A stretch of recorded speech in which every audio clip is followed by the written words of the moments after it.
একজন মুমিন ভাইয়ের প্রশ্ন। আমার ভালো নাম ফরিদ আহমেদ খান এবং ডাক নাম মানিক। আমার এই ডাকনাম নিয়ে অনেক মানুষ মজা করে। তাই আমি জানতে চাই, একজন মুসলমান যদি অন্য কোনো মুসলমানের নাম নিয়ে মজা বা বিদ্রূপ করে, তাহলে ইসলামে এটা কোন ধরনের পাপ? তাহলে আসুন আজ জেনে নিন। নাম নিয়ে যদি ঠাট্টা বিদ্রূপ কেউ করে থাকে, তাহলে এটি হারাম, কোনো সন্দেহ নেই।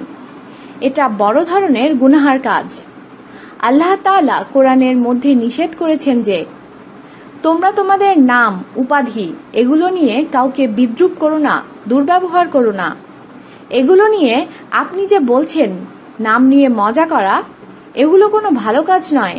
আর এ নিয়ে আল্লাহ তাআলা আরো বলেছেন, ঈমানদার ব্যক্তিদের ঈমান আনার পরেই এই কাজ অত্যন্ত নিকৃষ্টতম ফাসেকি কাজ।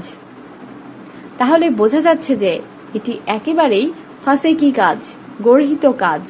আল্লাহ রাব্বুল আলামিনের কাছে এটি পছন্দনীয় কাজ নয়। তাই লাকব, নাম ইত্যাদি নিয়ে ঠাট্টা বিদ্রূপ করা জায়েজ নেই, এটি হারাম। আর মানুষকে আহত করার মতো কাজ তো ইসলামে অনুমোদন পেতেই পারে না।